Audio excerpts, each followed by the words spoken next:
예, 안녕하세요. 오늘은 정신분석에 대해서 간략하게 말씀을 드릴까 합니다.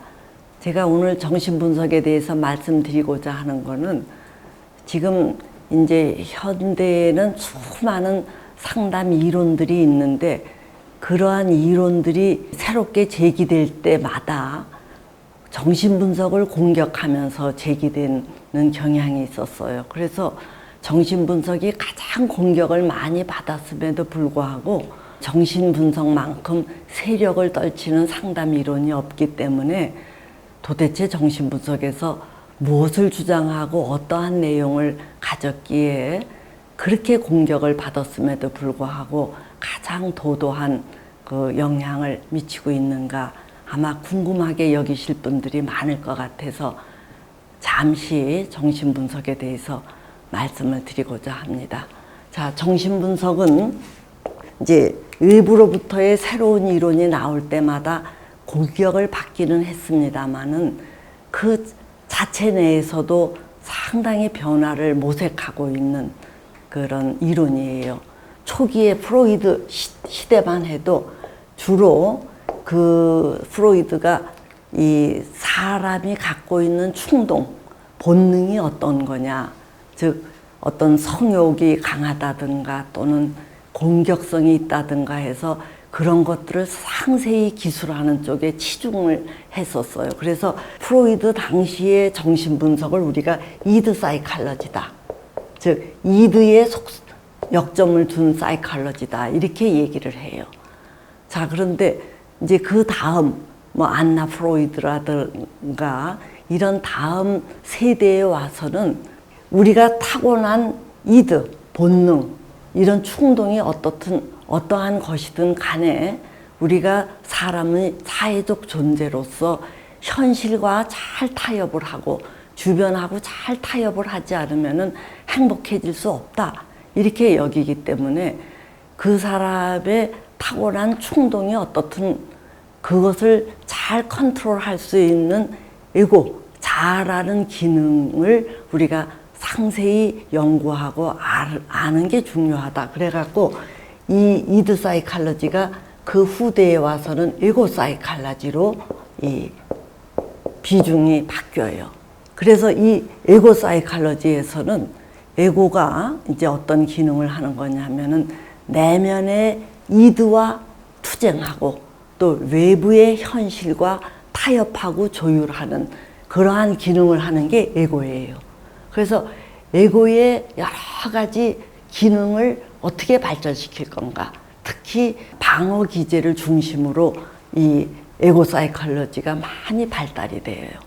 자, 그러다가 또 그 다음 세대에 와서는 프로이드의 이론을 전폭적으로 따르기도 하면서 또 대단히 반기를 든 이제 이 학자들을 우리가 네오 프로이디언이라고 하는데, 이 네오 프로이디언들에 이제 속하는 사람들은 설리반이라든가 호나이라든가 에릭 프롬 뭐 이런 분들인데, 이분들은 이제 뭐라고 얘기를 하느냐면은 인간의 행동을 설명하는 데 있어서 타고난 충동이라든가 그 사람의 자아, 에고 이런 것들도 중요하지만 그것보다는 주변 사람들과의 관계가 이거 못지않게 중요하다. 그래서 이 가족과의 관계라든가 어머니와의 애착 관계 이런 것들을 강조해요. 그래서 이때부터는 이제 투 퍼슨 사이칼러지의 시대로 이제 이게 넘어가요. 그 전거를 원 퍼슨 사이칼러지라고 한다면은 네오 프로이디언부터는 투 퍼슨 사이칼러지. 그래서 모자 간의 애착 관계라든가 또는 메이저 피겨와의 이 관계의 정도 이런 것들이 인간의 갈등이라든가 행복, 성격 이런 것들을 형성한다고 보는 거예요. 그래서 이 투 퍼슨 사이칼러지 이런 것들이 나타나면서 이제 전이 관계 이런 것들이 강조되지요. 그렇게 하다가 이제 오늘날에는 어렸을 때 메이저 피겨와 가졌던 관계 패턴이 그 사람의 성격을 형성하고 그런 것들이 훗날 그런 것들이 이제 잘 정리되지 않으면은 많은 문제를 일으킨다. 이렇게 보면서 대상관계 이론이 이제 굉장히 활성화가 되는 과정을 거쳐요. 내부에서 이 투 퍼슨 사이콜로지가 오늘날 이제 대상관계, object relationship, 이제 이런 쪽으로까지 발달이 됐는데, 이거는 이제 내부에서의 그 어떤 발달 경로고, 제가 이제 오늘 말씀드리고자 하는 것은 이런 정신분석이 대체 어떠한 내용으로 구성이 되어 있길래 그렇게 세력을 여전히 펼치고 있는가, 이런 것들을 아주 간략하게 요약해 말씀드리고자 합니다. 자, 정신분석에서의 대전제, 즉 펀더멘탈 하이포시스라고 할 수 있는 것은 하나가 뭐냐 하면은 그것이 정신결정론이에요. 자, 정신결정론은 쉽게 얘기해서 인과론을 의미합니다.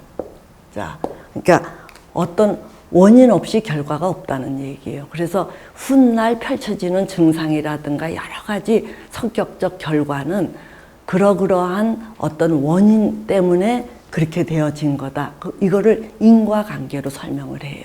이 프로이드의 이제 위대한 점이 뭐냐면은 과거에는 자연 현상에나 적용할 수 있었던 인과 이론을 이 사람의 어떤 정신 현상에까지 인과 이론을 적용했다는 점이 이제 프로이드의 대단한 이제 능력인데, 자, 이런 어떤 원인에 의해서 어떤 결과가 벌어진다는 정신결정론, 이걸 갖고서는 뭔가 인간의 정신 현상을 설명하기가 조금 껄끄러워요.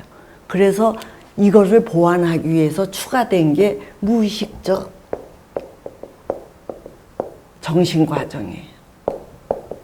자, 이거는 오늘날 쉽게 얘기해서 동기론을 의미해요. 자, 동기론이라는 것은 뭐냐면은 어떠한 행동을 하는 데 있어서 그것이 그냥 이루어지는 게 아니라 어떤 힘에 의해서 이러한 것이 이루어져요.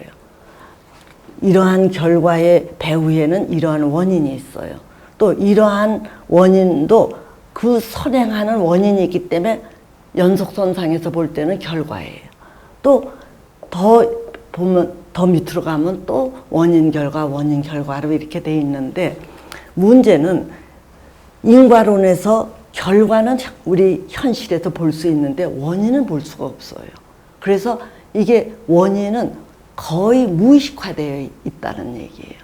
근데 어쨌든 우리가 이런 어떠한 결과에 대해서 원인을 제법 추정을 해야 적합한 해결 방안을 모색할 수 있다라는 전제 아래 이제 이 정신결정론이라는 대전제를 놓고 이거를 보완하는 차원에서 이러한 행동의 바로 밑에 있는 힘은 뭐냐, 또 그 밑에 있는 힘은 뭐냐, 이런 것들을 쭉 이제 추론을 해서 찾아가는 것이 정신분석이에요. 그래서 어떻게 보면은 정신분석이라는 것은 끊임없이 질문을 해서 그 밑에 세력을 찾아내는 과정이라고 해도 과언이 아니지요. 자, 이런 대전제만 갖고서 인간의 이제 정신 현상을 설명하기가 아직도 이제 껄끄러우니까 이것을 보완하기 위해서 주요 이론들이 이제 제시돼요. 자, 이 주요 이론들은 이제 처음부터 이렇게 쫙 제시된 게 아니라 이런 것들을 해보다가 그것이 미흡하면 그 다음 거를 또 해보고 또 그것이 미흡하면 또 개발하고 이렇게 해서 나타나는 것이 이 주요 이론들인데, 이제 첫째가 뭐냐면은 처음에는 사람의 의식 수준을 이해하기 위해서 예전에는 그냥 의식 한 덩어리인 줄 알았는데 아니다. 이거를 잘 보면은 의식 수준이 있고 전의식 수준이 있고 또 무의식 수준이 있더라. 그래서 이런 것들이 상당히 이렇게 지층을 이룬 듯 이루어진다고 해서 이것을 지형이론이라 그래요. 그래서 정신분석이 주요 이론으로서 지형이론이 제시돼요. 자, 그렇지만 이런 지형이론 갖고 사람의 어떤 컨플릭트, 갈등 이런 것들을 설명하기에는 뭔가 여전히 깔끔하지가 않아요. 자, 정신분석의 최대 강점은 인간들이 겪고 있는 갈등이라는 것을 다른 어떤 이론 체계에서보다 이거를 상당히 풍부하게 잘 설명하고 있는 게 정신분석의 강점인데, 어쨌든 이런 지형 이론 갖고서는 이게 설명이 깔끔하지 않으니까 후대에 더 보완 차원에서 나온 것이 구조이론이에요. 자, 이 구조이론은 어떤 거냐 하면은 우리의 마음이라는 게 단일체가 아니라 본능으로 이루어지는 이드와 또 현실과 타협하면서 뭔가 조율해가는 에고, 또 이상, 도덕 이런 것들을 따르는 슈퍼에고, 이런 것들로 구성되었다라고 하는 게 이게 구조이론이에요. 자, 근데 요거는 정신분석에서 아주 중요한 자리를 차지해요. 구조이론이라는 것은. 그래서 이 정신분석의 강점이 갈등, 인간을 갈등 체계로 봤다라는 건데, 이 구조이론 갖고서 이 갈등 체계 설명을 아주 깔끔하게 할 수 있었던 거예요. 자, 그런데 이제 이 구조이론이라는 것은 그런 것들이 이제 정신분석의 주요 골격을 이루는데, 이런 것들을 이뤄내놓고 보니까 여기에 이제 추가적으로 더 따라가는 게 뭐냐면은 역동이론이에요. 역동이론. 우리의 심리 상태라는 것은 한시도 고정되어 있지 않고 이드, 에고, 슈퍼 에고 간에 밀고 당김에 의해서 한시도 고정됨 없이 이렇게 움직여 간다라는, 그 어떤 영향을 받는다라는 그런 역동이론이 제시가 되는데, 이게 어떤 흐름에 의해서 움직여 가느냐 하면은 최소한의 에너지를 갖고 최대한의 이득을 얻는 쪽으로 움직인다. 그래서 이걸 경제이론이라는 표현이 나오기도 해요. 자, 뿐만 아니라 그러한 것들이 어떤 형태로 자리 잡느냐 하면은 아주 어렸을 때는 그 주로 먹고 마시고 빨고 하는 쪽으로 에너지가 쏠리고, 조금 더 커서는 배변 훈련 같은 것들을 잘해서 칭찬받는다든가 뭔가 배설하는 데에서 오는 쾌감, 이런 것들을 또 따르는 시기가 있다. 이렇게 해서 이 발달 단계가 구순기, 학문기, 남근기 뭐 이런 식의 이제 발달 단계를 이루면서 이 갈등의 양상이 조금씩 바뀐다. 이렇게 이제 설명하는 것이 이 정신분석인데, 자, 이러한 설명을 하면서 이제 이 갈등 체계를 풀어나가는데, 이런 것들이 그 기존의 다른 그 어떤 것보다도 상당히 뭐랄까 설명 체계가 잘 되어 있다, 이렇게 보는 거죠. 그래서 오늘날 이제 이드라는 것을 우리가 구조 이론을 중심으로 이거를 조금 더 살펴보면은, 이드에서는 이제 주로 뭐냐 하면은 이 성적 그 힘. 자, 그래서 리비도라는 건데, 이런 것들의 발달이 사람들의 어떤 성격 형성의 메인이 되고 있다, 이렇게 보는 거예요. 그래서 프로이드는 어린 아이도 성욕이라는 게 있다. 근데 이제 이런 성욕을 잘 처리하느냐 못하느냐에 따라서 그 사람 성격이 개팍해지느냐 병리적이 되느냐, 이런 식으로 이 설명을 해요.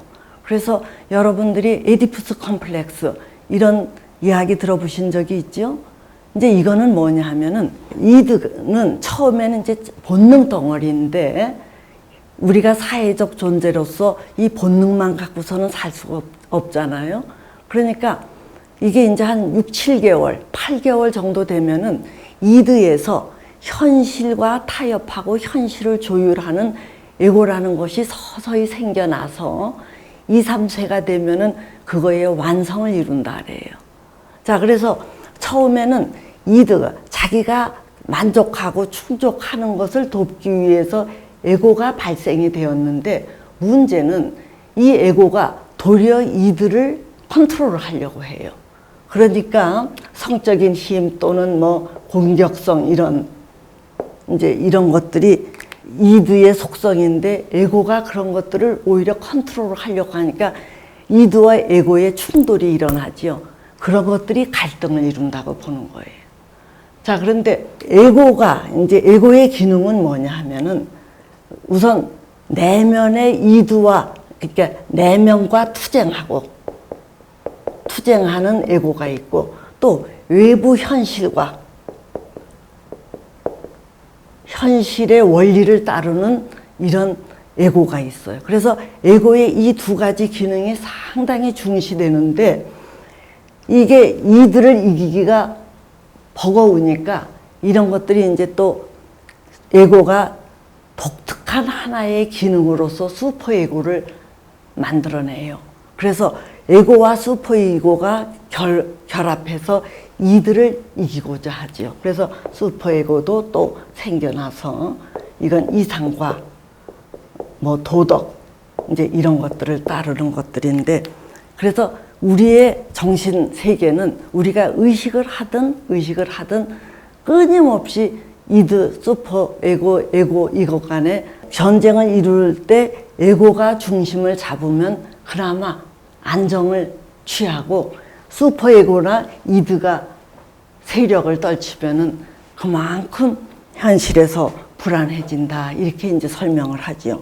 근데 이제 특히 여러분네들이 에디푸스 컴플렉스가 그럼 뭐냐, 이런 이제 질문을 하실 수 있는데, 에디푸스 컴플렉스라는 건 다름이 아니라 아이들이 이제 옛날에는 성욕 같은 거는 어른들이나 갖고 있는 것으로 생각했어요.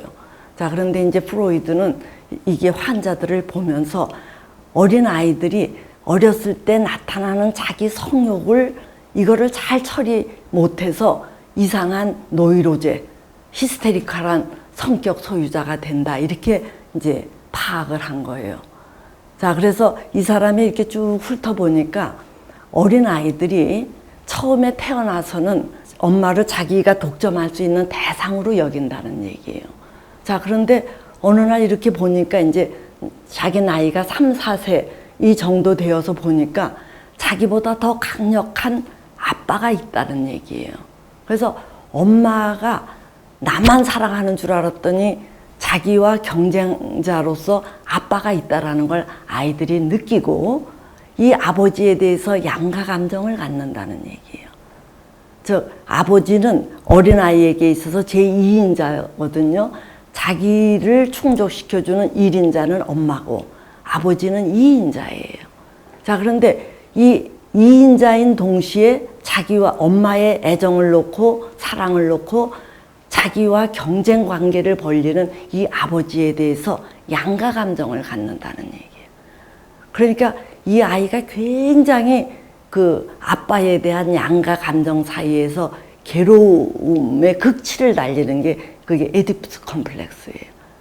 자, 에디푸스 컴플렉스라는 것은 그 이제 希腊 고전에 그 어떤 아이가 태어났는데 이 아이가 부왕을 살해하고 어머니를 그 가까이 한다라는 그런 점성가의 이야기를 듣고 그 아이를 죽이도록 했는데, 어떻게 그 아이가 이제 살아서 내중에 정말 그 예정된 대로 공격을 해와서 그 부왕을 죽이고 어머니를 가까이 하는 그런 전설이에요.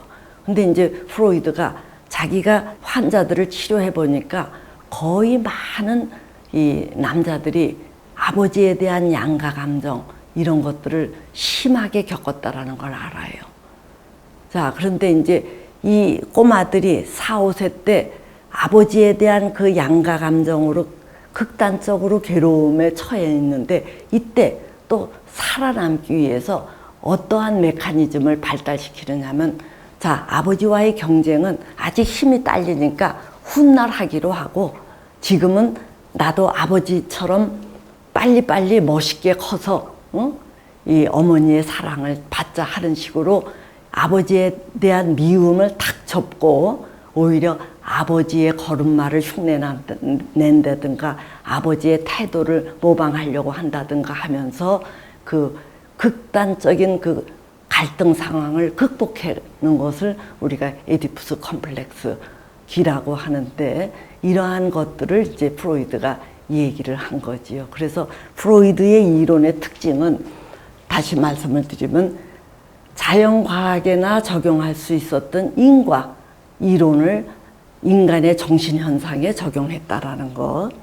자, 그 다음에 인간의 갈등 체계를 설명하기 위해서 아주 잘 이 설명 체계를 짰다는 거. 또 하나 유아 성욕을 발견함으로써 이 많은 수수께끼를 풀었다라는 이런 얘기를 해요. 자, 그런데 그 사람들이 왜 이렇게 인간의 갈등이라든가 성격 발달을 이 성욕과 연결시켜서 하느냐, 이거에 대해서 많은 사람들이 갸우뚱하는데 어떠한 정기학자는 그런 표현을 해요. 모든 업적은 그 사람의 히스토리와 무관할 수 없다. 그 사람의 역사와. 자, 그러면서 이제 프로이드를 예를 든다면은, 프로이드는 어떤 배경의 인물이었느냐 하면은 유대인이었어요. 자, 유대인이라는 사실은 나라가 없었어도 2000년 이상 유대인 민족을 유지해 왔다라는 것은 알게 모르게 이 섹슈얼 오간, 성적 생식 이런 거에 대해서 상당히 관심이 쏠려 있는 민족이라는 얘기예요. 그런 게 하나 있고, 또 다른 하나는 프로이드의 아버지가 40살 때 후처로 프로이드의 엄마를 20살 먹은 아가씨를 맞이한 거예요. 자, 그런데 이때 프로이드의 아버지가 전처 사이에서 난 아들이 둘이 있었는데 큰아들 나이가 20살이에요. 근데 후처로 맞이한 사람이 20살이니까 이 후처로 맞이된 프로이드의 엄마는 사실은 영감님하고의 관계에서 그렇게 썩 편안하지만은 않았겠다라고 사람들이 여겨요. 그런 상황에서, 왜냐하면은 자기와 똑같은 나이의 아들이 있는 그런 집안이니까, 그런 상황에서 이 20살 먹은 이 후처가 낳은 첫 아들이 프로이드예요. 그러다 보니까 이 부인은 남편에게 쏠리기보다는 오히려 이 자기의 맏아들에게 더 애정을 집중하지 않았느냐. 그러한 상황에서 이 프로이드는 알게 모르게 어머니의 이 애정을 많이 받은 사람이에요. 이제 그러한 아들로서 이제 저녁 늦게 들어오는 아버지에 대해서 알게 모르게 질투 감정을 갖고, 그래서 양가 감정을 가졌기 때문에 자기 나름의 독특한 색깔이 들어간 에디푸스 컴플렉스, 그거를 주장하지 않았느냐, 뭐 이런 얘기가 나와요. 자, 어쨌든 이 정신분석은 오늘날 신에 대한 3대 모독의 하나로다가 이제 꼽히는데, 첫째가 뭐냐면은 어떤 모독이 있느냐 하면은 물리학에서 이 코페르니쿠스가 이제 이 세계 지구가 천체의 중심이 아니라 태양계에서 하나의 혹성에 불과하다라는 이런 것들을 주장하게 되지요. 그래서 이제 신에 대한 첫째 모독이 물리학에서 일어났고, 또 둘째 신에 대한 모독으로서는 그 다윈의 진화론이에요. 우리 인간이 뭐 그 하느님의 창조물, 뭐 독생성자를 보내서 우리를 구원한 뭐 그런 대상이라기보다는 여러 종 중에서 가장 진화된 종일 따름이다. 이런 식으로 이제 이 생물학에서 그 신의 위세를 약화시켰다면은 거기에 버금갈 정도의 인문사회 계통에서는 정신분석이에요. 자, 정신분석에서는 옛날에 이제 모든 것은 신의 뜻대로 뭐 우연히 이런 식으로 얘기했는데, 아니다. 그게 신의 뜻이 아니라 그 신의 자리에 무의식을 집어넣고서 인간의 행동을 설명했다는 얘기예요. 자, 그래서 이런 정신분석은 오늘날 알게 모르게 사람네들의 의식 구조에 많은 영향을 미쳤어요. 그래서 정신분석적인 영향을 받지 않은 분야가 없다 그래요. 정치도 그렇고 동화도 그렇고 어떤 성격, 배우자 고르는 데도 그렇고, 그래서 이 정신분석은 오늘날 우리가 인정을 하든 안 하든 우리 생활에 굉장히 영향을 미치고 있고, 이러한 것을 뒤엎을 만한 새로운 아주 강력한 이론이 나오기 전까지는 정신분석이 여전히 세력을 끼치지 않겠나, 우리가 이렇게 봅니다. 자, 오늘은 여기까지 할까요?